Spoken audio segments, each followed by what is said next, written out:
امام زمانہ بلند کر صلوات اللہ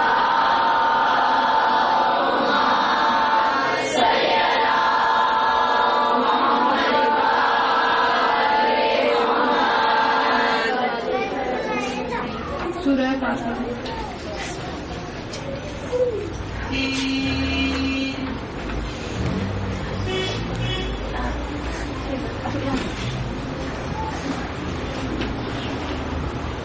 اعوذ باللہ من الشیطان اللعین الرجیم، بسم اللہ الرحمن الرحیم، الحمد للہ الملک الحق المبین، المتصاغر لعظمتہ جبابرۃ الطاغی، المتقاضی لکبریائہ غطاۃ المتمردین، المعترف بربوبیتہ سائر الخلق اجمعین، الصلاۃ والسلام والتحیات والاکرام علی اشرف النبیین وخاتم المرسلین، سیدنا و مولانا ابو القاسم محمد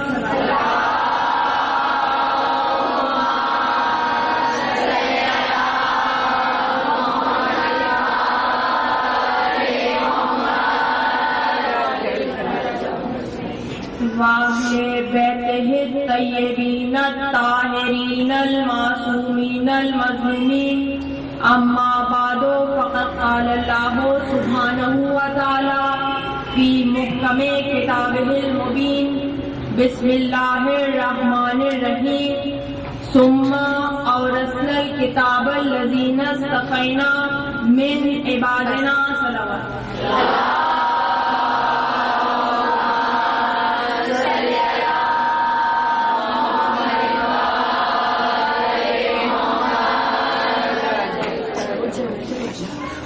تمام حمد اللہ کے لیے کہ جس کی مدح تک بولنے والے کی رسائی، جس کی نعمتوں کو گننے والے گن نہیں سکتے، نہ کوشش کرنے والے اس کا حق ادا کر سکتے، نہ بلند پرواز ہمتیں اسے پا سکتی ہیں، نہ عقل و فہم کی گہرائیاں اس کی تہ تک پہنچ سکتی۔ اس کے کمال ذات کی کوئی حد معین نہیں، نہ اس کے لیے توصیفی الفاظ ہیں، نہ اس کی ابتدا کے لیے کوئی وقت ہے کہ جسے شمار میں لایا جا سکے، نہ اس کی کوئی مدت ہے کہ جو کہیں پہ ختم ہو جائے۔ صلوات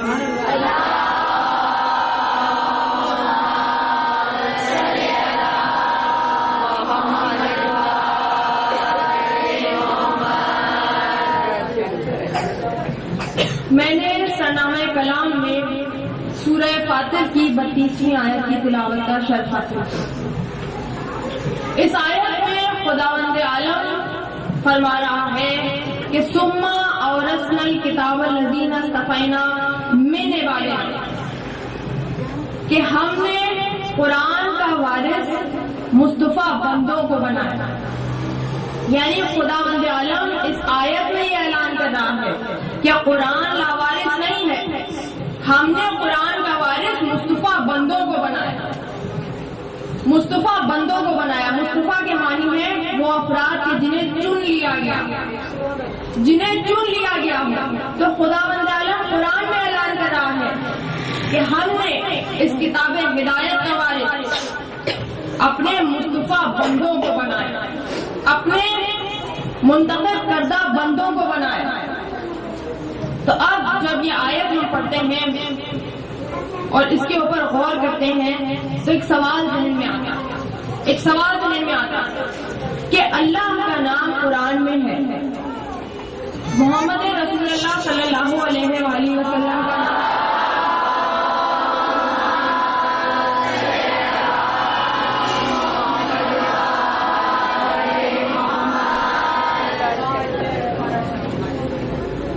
اللہ کا نام قرآن میں ہے، رسول اللہ کا نام قرآن میں ہے۔ تو اب خداوند عالم جہاں یہ اعلان کر رہا ہے کہ ہم نے اس قرآن کا وارث اپنے مصطفیٰ بندوں کو بنایا، تو خداوند عالم ان مصطفیٰ بندوں کے نام قرآن میں لکھ دیتا، قرآن میں لکھ دیتا. بھائی 1200 سے زیادہ روایات موجود ہیں احادیث کی کتابوں میں، صحیح کتابوں میں، صحیح بخاری میں، صحیح مسلم میں، کنزیل الاعمال میں، ملا احمد متقی کی کتاب تھا کہ جس میں رسول خدا نے فرمایا کہ میرے بعد میرے خلفاء 12 ہوں گے، میرے بعد میرے ائمہ 12 ہوں گے. تو خداوند عالم ان 12 اماموں کے نام، ان 12 خلفاء کے نام قرآن میں لکھ سکتا تھا. کوئی مشکل بات تو نہیں ہے، اس کے لیے کوئی چیز بھی ناممکن نہیں ہے. ان اللہ علی کل شیء قدیر.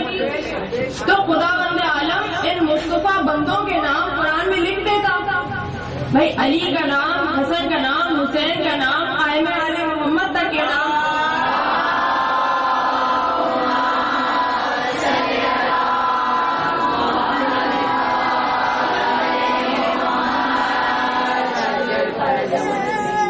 ان 12 ائمہ کے نام، ان 12 خلفاء کے نام، ان مصطفیٰ بندوں کے نام خداوند عالم لکھ دیتا قرآن میں. کتنی سہولت ہو جاتی، تمام جھگڑے مٹ جاتے. تو اب جب یہ سوال ذہن میں آتا ہے تو کچھ لوگ یہ جواب دیتے ہیں کہ بھائی اگر خداوند عالم ان 12 اماموں کے نام قرآن میں لکھ دیتا تو جب وقت گزرتا تو لوگ ان کے نام کاٹ کے اپنوں کے نام لکھتے تھے. قرآن میں تحریف کا خطرہ تھا، اس لیے خداوند عالم نے بچا دیا. تو اب جب لوگوں نے یہ جواب دیا، ہم نے اس پہ غور کیا تو ہمیں یہ پتا چلا کہ قرآن میں تحریف کا تو سوال ہی پیدا نہیں ہوتا. خداوند عالم فرما رہا ہے کہ انا نحن نزلنا الذکر وانا لہ لحافظون، کہ ہم نے اس قرآن کو نازل کیا ہے اور اب ہم ہی اس کی حفاظت کریں گے. تو قرآن میں تحریف کا کوئی سوال ہی پیدا نہیں ہوتا، کوئی خطرہ نہیں ہے، کسی کی جرت نہیں ہے کہ وہ ان کا نام کاٹ کے اپنوں کا نام لکھ دیں. تو اب قرآن میں تحریف کا کوئی خطرہ نہیں. تو اب خداوند عالم ان 12 ائمہ کے نام لکھ دیتا قرآن میں. کتنی سہولت ہو جاتی، کتنی آسانی ہو جاتی. تو اب نام کو کاٹ کے اپنوں کے نام تو نہیں لکھ سکتے، کسی کی جرت نہیں ہے، کسی کی مجال نہیں ہے. مگر یہ تو کر سکتے ہیں نا کہ اپنے گھر میں جو بچہ پیدا ہو اس کا نام علی رکھ دیں، علی کا بیٹا پیدا ہو اس کا نام حسن رکھ دیں، حسن کا بھائی پیدا ہو اس کا نام حسین رکھ دیں، حسین کا بیٹا پیدا ہو اس کا نام علی رکھ دیں، اس کا نام علی رکھ دیں، علی کا بیٹا پیدا ہو اس کا نام باقر رکھ دیں. یہاں تک کہ 12 ائمہ کے نام اپنے بچوں کے رکھتے چلے جائیں. اور جب وقت گزرتا جاتا تو ہمیں یہی نہ پتا چلتا کہ ان میں اللہ کا علی کون ہے اور بندوں کا علی کون ہے.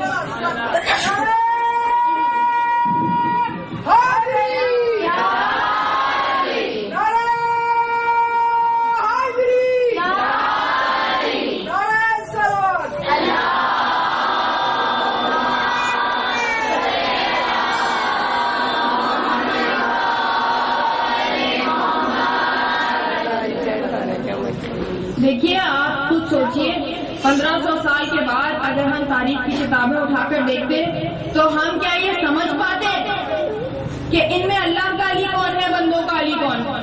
ہم نہیں پہچان پاتے، دھوکہ کھا جاتے، ہمیں پتہ ہی نہیں چلتا.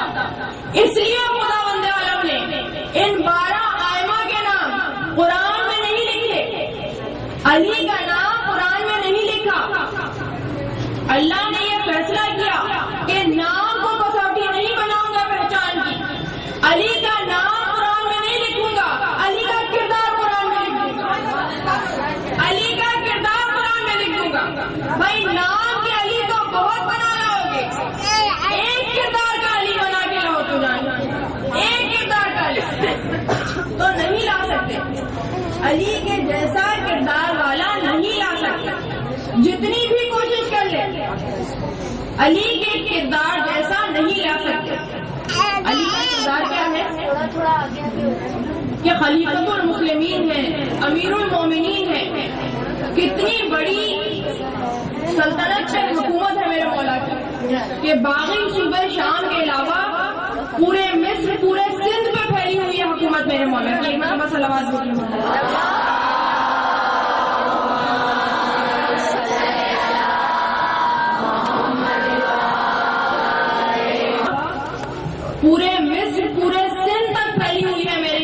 مولا کی حکومت، مگر زندگی ایسے گزار رہے ہیں کہ جیسے کوئی عام آدمی زندگی گزارتا ہے، نہ کوئی تسب و احتشام ہے، نہ کوئی شان و شوکت ہے، اس طرح سے زندگی گزار رہے ہیں کہ جیسے سلطنت کا کوئی عام آدمی، کوئی عام باشندہ زندگی گزارتا ہے۔ تو ایسا کردار ہے علی ابن ابی طالب کا۔ اور ہم علی کے کردار کی کیا بات کریں؟ ہم جب تاریخ اٹھا کے دیکھتے ہیں تو علی کے چاہنے والوں کا کردار دیکھ کر ہماری عقلیں دنگ رہ جاتی ہیں۔ علی کے کردار کی مثال کیا لائیں گے؟ علی کے چاہنے والوں کے کردار کی مثالیں پیش کی جا سکتی کہ ایسے ایسے بلند پایا کردار تاریخ میں ہمیں نظر آتے ہیں۔ ویسے میں تمام ہمیں نظر آتے ہیں، مالک بن اشتر نظر آتے ہیں، کیسی کیسی شخصیات ہیں۔ اور اگر ہم علی کے چاہنے والی خواتین ہی کا تذکرہ کریں تو کیسی کیسی خواتین گزری ہیں، کیسی کیسی بلند پایا شخصیات گزری ہیں تاریخ کے اندر، کہ جن کا خانوادہ نبوت سے کوئی تعلق نہیں تھا مگر علی کی چاہنے والی ایسی تھی، ایسی علی کی چاہنے والی تھی، ایسا ایمان تھا، ایسی معرفت امامت تھی کہ دارمیہ خطیب عرب کی ایک بڑی مشہور خاتون کہ اگر ان کے میں فضائل بیان کروں تو کئی گھنٹے تو اسی میں صرف ہو جائیں گے۔ مختصر تعارف یہ ہے کہ یہ وہ خاتون ہے کہ جس نے اپنے 4 جوان بیٹے علی پہ قربان کیے۔ جنگ صفین میں علی کی طرف سے رزق پڑھا کرتی تھی اور جنگ صفین میں اپنے 4 جوان بیٹے دارمیہ نے علی پہ قربان کر دیا۔ اتنی زیادہ علی کی چاہنے والی، اتنی زیادہ با کردار عورت، اور اس کی اتنی زیادہ فضیلت تھی، اتنی زیادہ شہرت تھی کہ امیر شام ان سے ملنے کے لیے بھیجا کہ امیر شام نے پیغام بھجوایا دارمیہ کو کہ دارمیہ ہم تم سے ملاقات کرنا چاہتے ہیں۔ تو دارمیہ نے کہا کہ بھائی امیر شام مجھ سے ملنا چاہتے ہیں، میں تو امیر شام سے نہیں ملنا چاہتی، اگر انہوں نے مجھ سے ملاقات کرنی ہے تو خود آئے، میں ان کے پاس نہیں جاؤں گی۔ تو اب وقت گزرتا چلا گیا، امیر شام کے دل میں دارمیہ سے ملاقات کا شوق ہے، یہاں تک کہ حج کا موسم آیا، اب قافلے رواں دواں ہیں، حج کے لیے جا رہے ہیں۔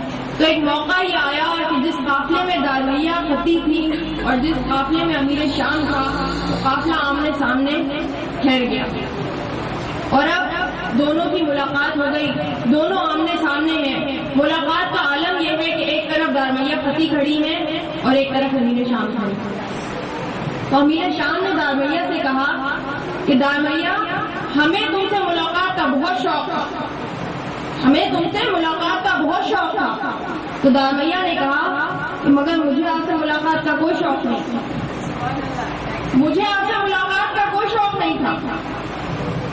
تو امیر شام نے کہا اچھا چھوڑو ان باتوں کو دارمیہ، یہ بتاؤ کہ تم نے علی کی پوری زندگی دیکھی ہے، تم نے علی کی پوری زندگی دیکھی ہے، یہ بتاؤ کہ تم نے علی کو کیسا پایا؟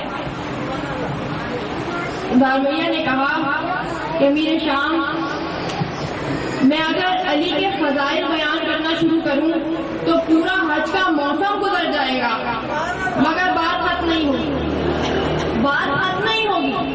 مگر اگر ایک جملے میں علی کی پوری زندگی کی فضیلت سننا چاہتے ہو تو یہ سن لو کہ میں نے علی کی پوری زندگی دیکھی ہے، پوری زندگی دیکھی ہے، مگر میں نے جیسا علی کو تخت حکومت پہ آنے سے پہلے پایا ویسا ہی تخت حکومت پہ آنے کے بعد پایا۔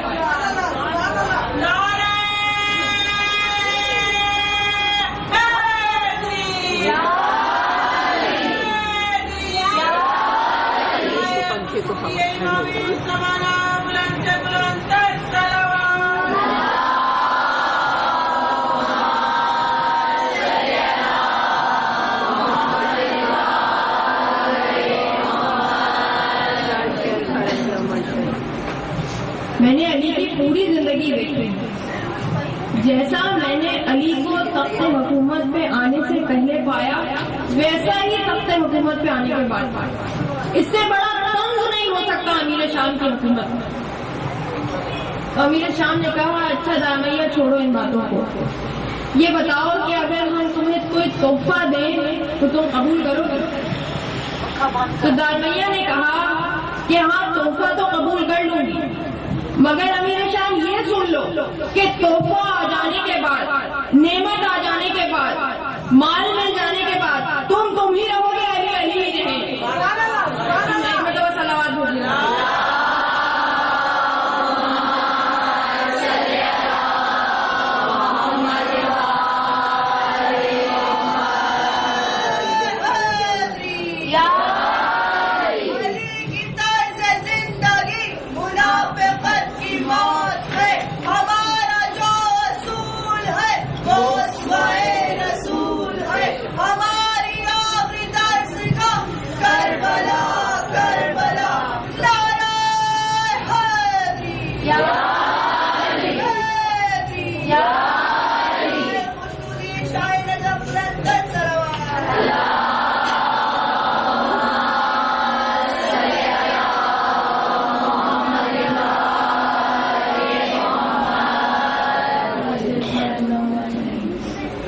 دیکھیے، جب علی ابن ابی طالب کے فضائل بیان کیے جا رہے ہوں تو اس طرح سے درود بھیجا کیجیے جس طرح سے درود بھیجنے کا حق، اس لیے کہ میرا ماننا ہے کہ جب علی ابن ابی طالب پہ درود بھیجا جاتا ہے تو جتنی بلند آواز میں درود بھیجا جاتا ہے اتنی ہی تیزی سے ملائکہ رحمت خداوندی لے کے نازل ہوتے ہیں.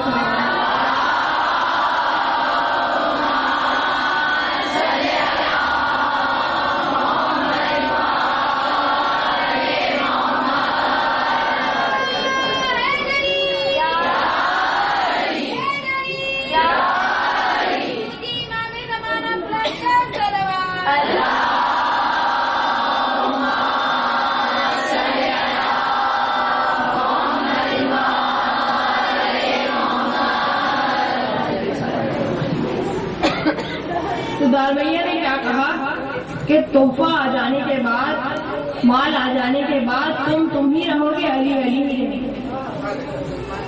تو امیر شام نے اپنے خزانہ دار کو مڑ کے کہا کہ اس عورت کو 100 سرخ بالوں والی اونٹنیاں دے دی.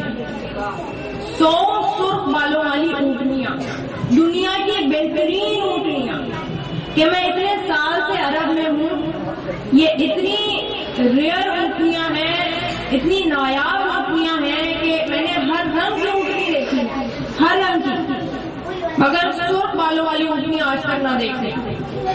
اتنی نایاب اونٹنیاں، اتنی قیمتی اونٹنیاں. اور امیر شام نے کہا کہ اس عورت کو 100 سرخ بالوں والی اونٹنیاں دے دی.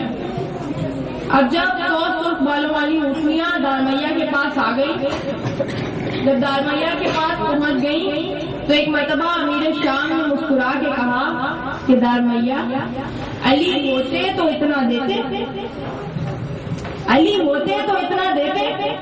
تو دارمیہ نے کہا کہ تم علی کی کیا بات کرتے ہو؟ علی ہوتے تو ایک درہم بھی نہ دیتے، علی ہوتے تو ایک درہم بھی نہ دیتے، اس لیے کہ علی بیت المال کو غریبوں کے لیے رکھا کرتے تھے، انسانوں کو خریدنے کے لیے خرچ نہیں کیا کرتے تھے.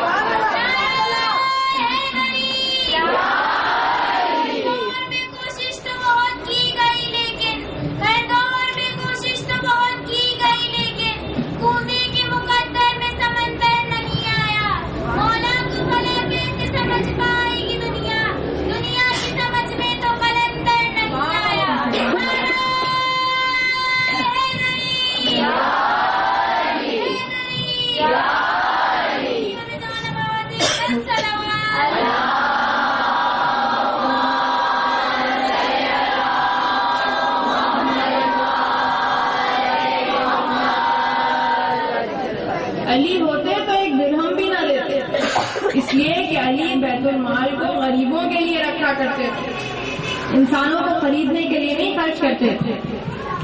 تو اس واقعے سے ہمیں 2 باتیں پتہ چلی. ایک بات تو یہ کہ ہارس ٹریڈنگ، مال کے ذریعے لوگوں کو خریدنا، یہ کوئی نئی بات نہیں ہے، امیر شام کے زمانے سے ہوتا چلا آ رہا ہے، یہ کوئی نئی بات نہیں ہے. اور دوسری بات یہ پتہ چلی کہ دنیا کا ہر انسان بک سکتا ہے، ہر انسان بک سکتا ہے، نہیں بک سکتا تو علی کا چاہنے والا نہیں بک سکتا.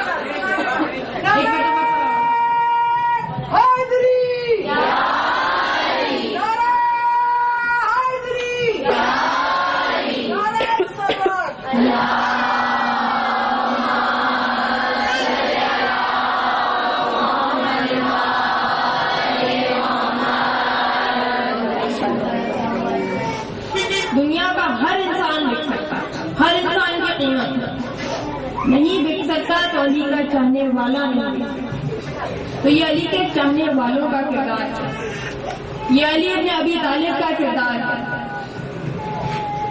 کہ ایک عربی زبان کی بڑی مشہور کتاب ہے کتاب الحماسہ، اور یہ کتاب ہے کہ جو عربی کے نصاب میں شامل ہے، عرب کے کورس میں شامل ہے، اس لیے ہزاروں مرتبہ چھپ چکی ہے. اس کتاب کا ایک واقعہ ہے، اس کتاب میں عربوں کی بہادری سے متعلق شاعری کو اکٹھا کیا گیا، شاعری کو جمع کیا گیا. اس کتاب کا ایک واقعہ ہے کہ ایک مرتبہ ایک شخص علی بن ابی طالب کے پاس آیا اور کہنے لگا کہ علی مجھ سے چوری ہو گئی ہے، مجھے سزا دیجیے، مجھ سے چوری ہو گئی ہے، مجھے سزا دیجیے. اب دیکھیے یہ علی کی حکومت، یہ علی کی حکومت ہے کہ چور خود آگے کہہ رہا ہے کہ مجھ سے چوری ہو گئی ہے، مجھے سزا دیجیے. یہاں دہشت گردوں کو پکڑتے رہتے ہیں، چوروں کو پکڑتے رہتے ہیں، لٹیروں کو پکڑتے رہتے ہیں، کرپٹ لوگوں کو پکڑتے رہتے ہیں، مگر پکڑے نہیں جاتے. یہاں چور خود آگے کہہ رہا ہے کہ مجھ سے چوری ہو گئی ہے، مجھے سزا دیجیے. اور یہ میں اس لیے نہیں کر رہا کہ اس شخص کو پتہ چل گیا ہے کہ جس کا مال میں نے چرایا ہے، بلکہ میرے نفس نے ملامت کی ہے، میرے ضمیر نے ملامت کی ہے، تو میں آپ کی خدمت میں آیا ہوں. مجھ سے چوری ہو گئی ہے، مجھے سزا دیجیے. تو ایک مرتبہ جب تمام شرائط پوری ہو گئی کہ جو حدود کو نافذ کرنے کے لیے ضروری ہوتی ہیں، تو ایک مرتبہ علی بن ابی طالب نے اس شخص کو حکم دیا کہ جو حدود کو نافذ کیا کرتا ہے، اور علی کی آنکھوں کے سامنے اس شخص کی انگلیاں کاٹ دی گئی. ہاتھ کاٹنا جسے عرف عام میں کہتے ہیں، تو اس شخص کی انگلیاں کاٹ دی گئی. تو جب انگلیاں کٹ گئی تو اس شخص نے اپنی انگلیوں کو سمیٹا، اور سمیٹنے کے بعد باہر نکل گیا. اور باہر نکلنے کے بعد کھڑا ہو کے کہنے لگا کہ اے کوفے والوں سنو، اے شہر والوں سنو، میرے مولا علی کے فضائل سنتے جاؤ، میرے مولا علی کے فضائل سنتے جاؤ. اب لوگ اکٹھا ہونا شروع ہو گئے، مجمع اکٹھا ہونا شروع ہو گیا. کہنے لگے کہ ابھی ہاتھ کٹا کے آ رہے ہو اور فضائل سنانے سے باز نہیں آتے.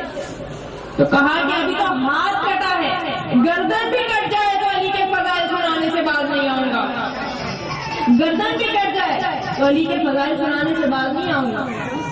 تو مجمع میں سے ایک شخص نے پوچھا کہ بھائی ہاتھ کٹنے میں فضیلت کا کون سا رخ نکل آیا؟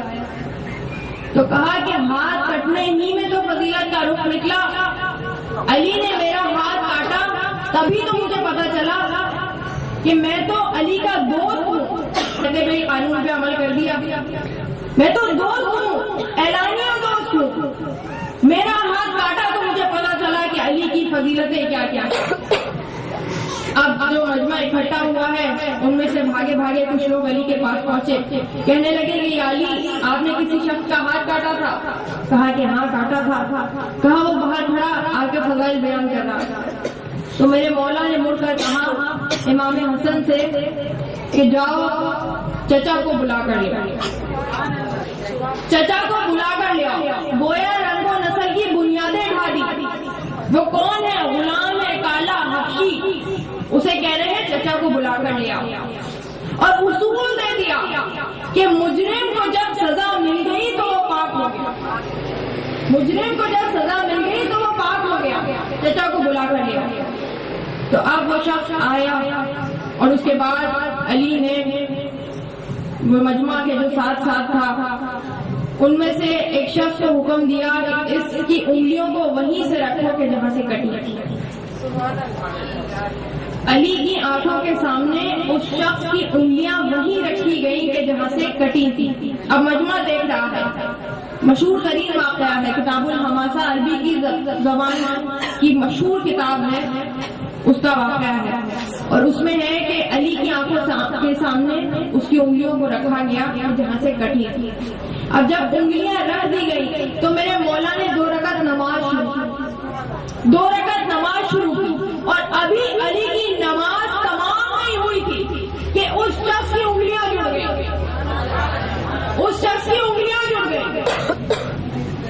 ہمیشہ کے لیے جڑ گئی.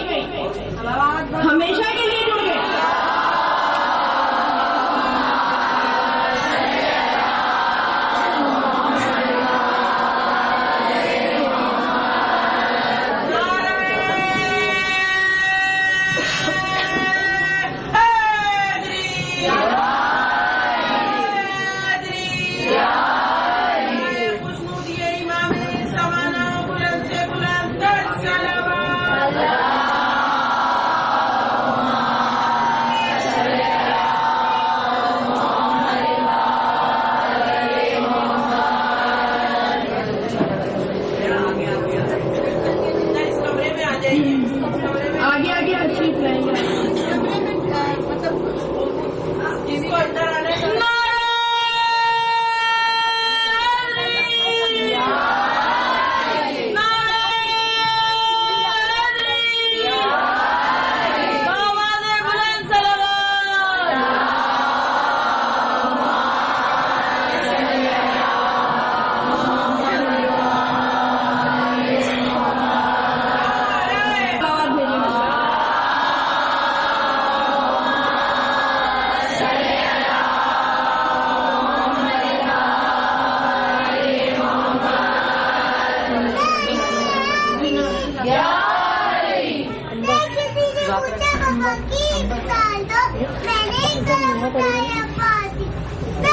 والے کو اگر سزا ملے گی تو مغفی ہوگی اور جزا ملے گی تو ہمیشہ کے لیے ہوگی کہ علی صراط و سبیل بھی ہے، علی تمہارا کفیل بھی ہے.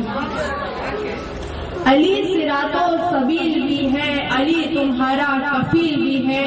علی کا مومن عقیل بھی ہے، علی کا منکر ذلیل بھی ہے. علی صراط و سبیل بھی ہے، علی تمہارا کفیل بھی ہے. علی کا مومن عقیل بھی ہے، علی کا منکر ذلیل بھی ہے. اور علی کی مدحت طویل بھی ہے، علی خدا کی دلیل بھی ہے. علی کی مدحت طویل بھی ہے، علی خدا کی دلیل بھی ہے. اور علی ہمارا وکیل بھی ہے، علی ہمارا وکیل بھی ہے.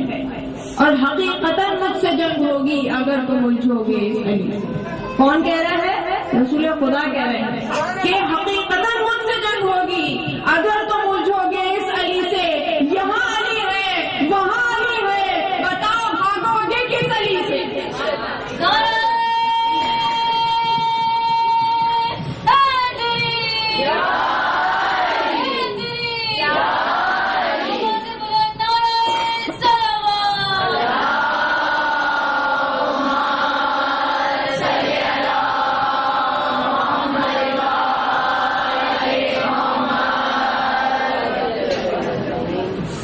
حقیقتاً مجھ سے جنگ ہو اگر تم الجھو گے اس علی سے. یہاں علی ہے، وہاں علی ہے، بتاؤ بھاگو گے کس علی سے؟ علی دلوں کا مکین بھی ہے، علی امام مبین بھی ہے. علی دلوں کا مکین بھی ہے، علی امام مبین بھی ہے. علی سراپا ہے کل ایمان، وجہ تکمیل دین بھی ہے. علی ولی ہے، علی علی ہے، رسول کا جانشین بھی ہے. تمہاری مرضی جسے بنا لو مگر بلا فصل بس علی ہے.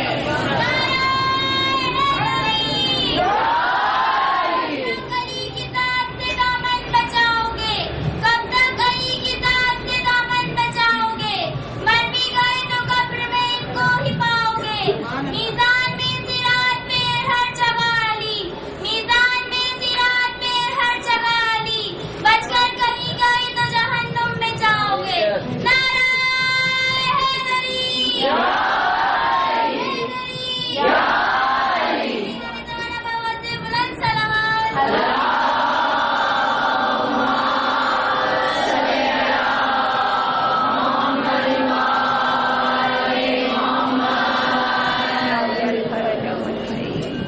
تو یہ علی کا کردار ہے، یہ علی کی شخصیت ہے.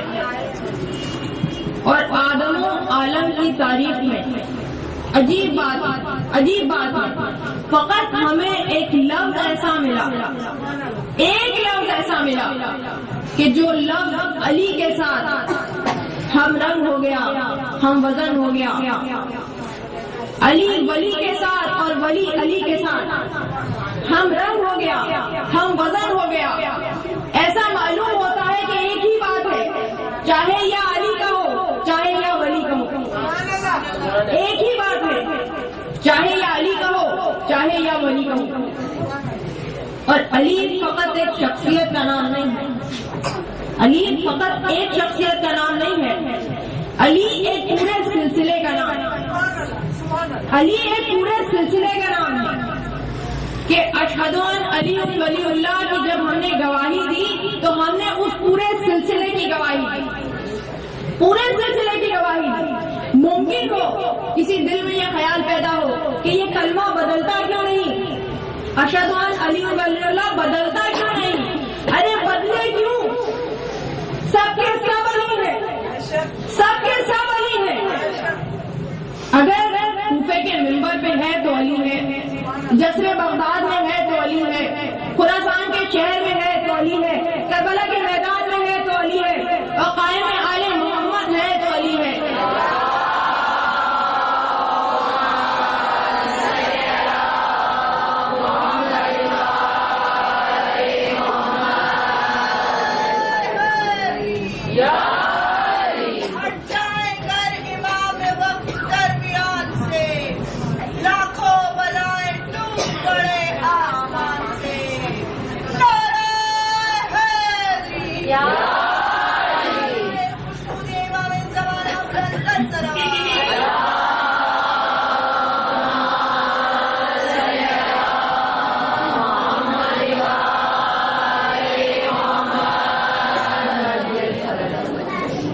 تو علی ایک پورے سلسلے کا نام ہے، علی ایک شخصیت کا نام نہیں ہے، پورے سلسلے کا نام ہے.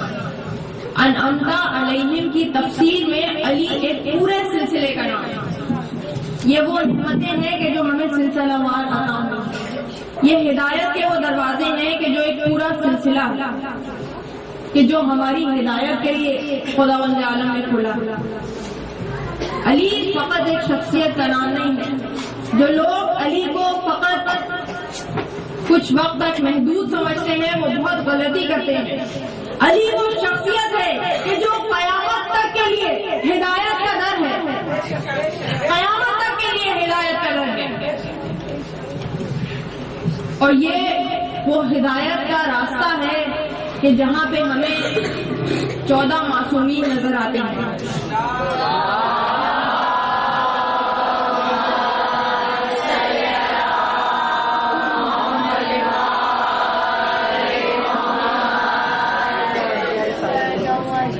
خانوادہ نبوت، خاندان رسالت کو ہم جب دیکھتے ہیں تو اس میں ہمیں 14 معصومین کی ہستیاں نظر آتی ہیں. مگر اس خاندان کی شان یہ ہے کہ 14 تو معصوم ہیں، مگر بے شمار ایسی ہستیاں ہیں کہ جو معصوم کے درجے پہ قائم نہیں ہے، معصوم نہیں ہے، مگر ان کے لیے شریعت میں ایک خاص ٹرمینالوجی ہے، کچھ خاص الفاظ ہیں کہ انہیں محفوظ عن الخطا سمجھا جاتا ہے، محفوظ عن الخطا سمجھا جاتا ہے. انہیں معصوم نہیں کہا جاتا، مگر ان سے خطا کا کوئی سروکار نہیں ہے، ان سے خطا سرزد نہیں ہو سکتی. ایسی کتنی ہستیاں ہیں کہ جو ہمیں آل محمد میں نظر آتی ہیں، کتنی ہستیاں ہیں. اور انہی میں سے ایک ہستی کا نام ہے عباس.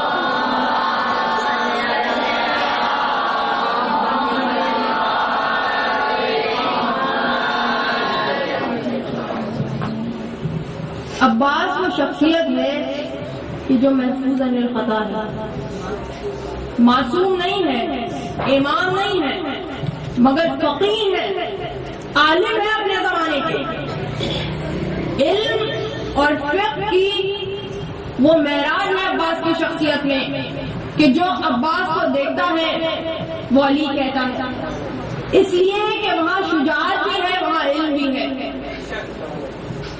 وہاں شجاعت بھی ہے، وہاں علم بھی ہے۔ عباس کو اتنا موقع نہیں ملا کہ وہ اپنی علم کے پرچم کو سر بلند کر پاتے، مگر علم الرجال کی کتابوں کو اٹھا کر دیکھیے، اس میں عباس کی شخصیت کو فقیہ اعظم لکھا گیا، فقیہ اعظم۔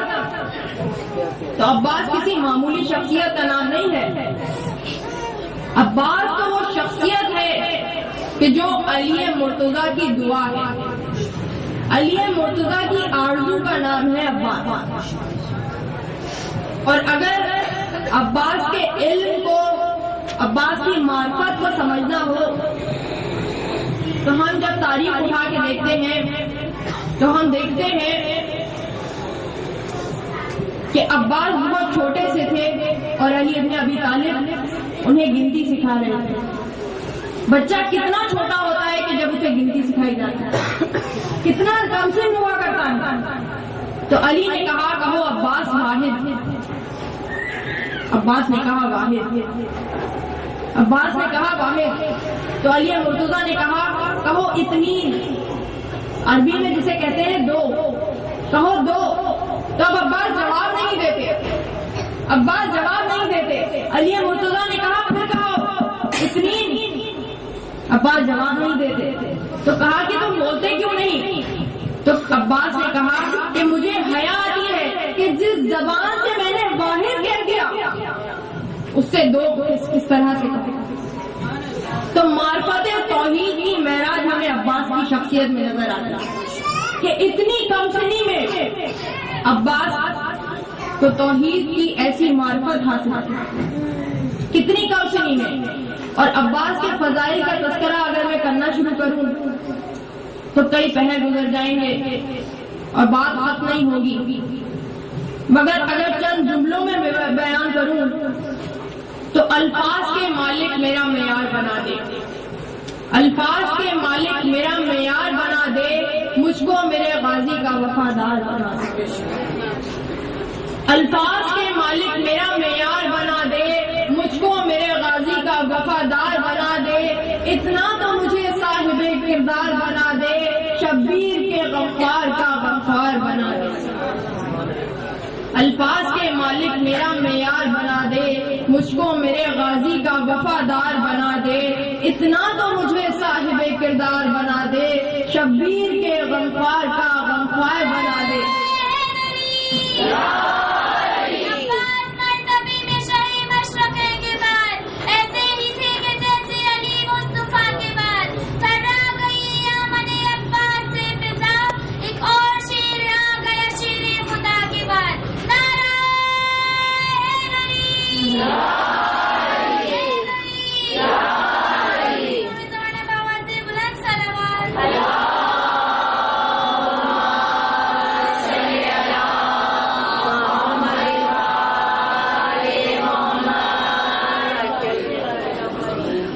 الفاظ کے مالک میرا معیار بنا دے، مجھ کو میرے غازی کا وفادار بنا دے، اتنا تو مجھے صاحب کردار بنا دے، شبیر کے غمخوار کا غمخوار بنا دے۔ معصوم ہے، مخدوم ہے، مولا ہے، ولی ہے، یہ فاطمہ زہرا کی دعاؤں کا علی ہے۔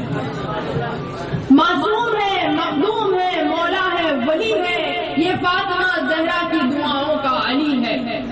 عباس میں ایک عین ہے کہ جو عین عزادار، تسمیہ میں ایک بے ہے، عباس میں دو بار، پھر ایک الف ہے کہ جو ایمان کا اظہار، عباس میں ایک سین جو سرکار کی سالار۔ عباس میں ایک عین ہے جو عین عزادار، تسمیہ میں ایک بے ہے، عباس میں دو بار، پھر ایک الف ہے کہ جو ایمان کا اظہار، عباس میں ایک سین جو سرکار کی سالار۔ اللہ نے اسے دین کا عکاس بنایا، جب 5 ملے حرف تو عباس بنایا۔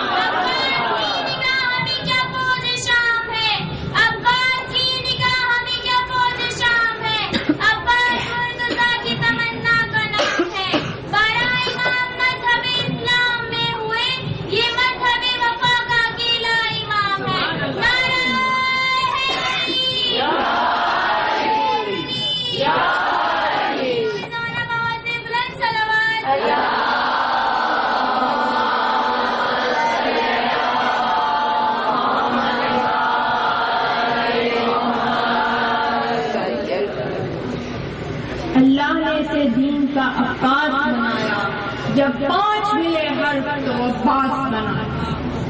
عباس میں عصمت کا امامت کا ہنر ہے، عباس میں عصمت کا امامت کا ہنر ہے، شبیر محمد کا بدن ہے تو یہ سر ہے۔ عباس میں عصمت کا امامت کا ہنر ہے، شبیر محمد کا بدن ہے تو یہ سر ہے۔ جس گھر پہ علم دیکھ وہ عباس کا گھر ہے، ہر دور میں ہر ظلم کو عباس کا ڈر ہے۔ جس گھر پہ علم دیکھ وہ عباس کا گھر ہے، ہر دور میں ہر ظلم کو عباس کا ڈر ہے۔ اللہ نے اسے دین کا عکاس بنایا، جب 5 ملے حرف تو عباس بنایا۔ اللہ کو اس شخص کا کچھ پاس نہیں ہے جس جسم کی جاگیر میں عباس نہیں ہے۔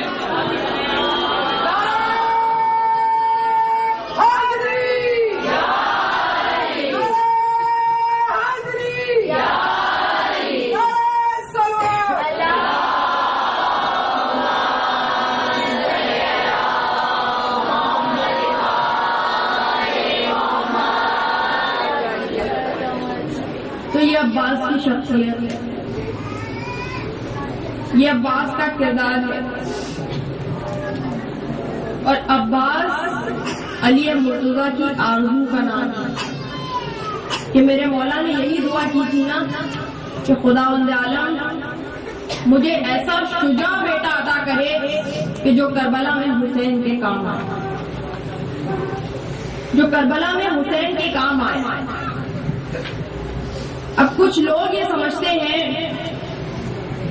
کہ عباس حسین کے کام نہیں آ سکے کربلا، مگر میرے مولا علی کی دعا پوری قبول ہوئی۔ خداوند عالم نے اسے شجاع ترین بیٹا بھی عطا کیا، ایسا بیٹا کہ جس کے بعد کائنات نے اتنا شجاع انسان نہیں دیکھا۔ اور عباس کربلا میں حسین کے کام بھی آئے۔ جتنے کروشل مقامات تھے، جتنے اہم ترین مقامات تھے، وہاں ہمیشہ حسین نے عباس کو بھیجا۔ مدینے میں جب ہم دیکھتے ہیں کہ حاکم مدینہ سے ملنے گئے ہیں تو باہر عباس کی سپہ سالاری میں جوانان ہاشم کو کھڑا کر کے گئے کہ جب میں آواز دوں تو اندر آ جانا۔ اور تمام سفر کربلا میں ہم دیکھتے ہیں کہ جب بھی دشمن سے بات کرنے کی نوبت آئی ہے، جب بھی ضرورت پڑی ہے، ہمیشہ عباس کو بھیجا گیا۔ جب حر سے بات کرنی تھی تو عباس آگے تھے، حر کو پانی پلانا تھا، حر کے لشکر کو پانی پلانا تھا تو عباس کو حکم دیا گیا۔ خیمے لگانے کی بات آئی تو عباس کو حکم دیا، خیمے ہٹانے کی بات آئی تو عباس کو حکم دیا۔ اور عباس کی اطاعت کی معراج ہمیں تب نظر آتی ہے کہ جب ایک شخص کی مہلت مانگنے کے لیے تنہا عباس کو بھیجا جاتا ہے، وہ عباس کے جو جنگ کرنے کا خواہش مند ہے۔ تو میں کہتی ہوں کہ مولا اگر عباس کی شجاعت کام نہیں آنی تھی کربلا میں تو شجاع بیٹا مانگنے کے بجائے عقیل فرزند مانگ لیتے، ذہین فرزند مانگ لیتے، فتین فرزند مانگ لیتے، حلیم فرزند مانگ لیتے۔ یہ شجاع فرزند کی دعا کیوں کی؟ تو یہی تو حکمت بتانی تھی کہ عباس کی صورت میں حسین کے پاس ایک ایسی قوت موجود ہے کہ جس کی وجہ سے قیامت تک کے لیے تمام لوگوں کی زبانیں بند کر دی۔ اب کسی کی جرأت نہیں ہے کہ کوئی یہ کہہ سکے کہ حسین جنگ جیتنے کی قوت نہیں رکھتے تھے اس لیے جنگ نہیں کی۔ کسی کی جرأت نہیں ہے، تمام زبانیں قطع کر دی۔ اور اسی طرح ان لوگوں کی زبانیں بھی بند کر دی کہ جو لوگ یہ کہتے ہیں کہ حسین تو جنگ کرنے کے ارادے سے آئے۔ اگر حسین جنگ کرنے کے ارادے سے آتے تو عباس کو میدان میں ضرور بھیجتے، اور اگر عباس کو میدان میں بھیج دیتے تو جنگ کا نقشہ کچھ اور ہوتا، جنگ کا نقشہ کچھ اور ہوتا۔ کسی کی ضرورت نہیں تھی کہ وہ پسرے علی بن ابی طالب کے سامنے ٹھہر سکتا۔ تو ایسی قوت عطا کی خداوند عالم نے عباس کی صورت میں حسین کو کہ جو کربلا میں حسین کے کام آئے۔ اور جب شب عاشور حسین نے چراغ کو دور کر دیا اور لوگوں کو کہا کہ جو جانا چاہتا ہے وہ چلا جائے، اور جب چراغ روشن کیا اور جو لوگ بیٹھے ہوئے تھے ان سے کہا کہ تم گئے کیوں نہیں، تو عباس علمدار کھڑے ہوئے کہنے لگے یہ اپنا رسول اللہ، اس سے آگے کچھ کہا نہیں گیا۔ پھر کوشش کی میرے مولا نے، کہا یبنا فاطمۃ الزہرا، اس سے آگے کچھ کہا نہیں گیا۔ پھر کہا یا امام الخدا،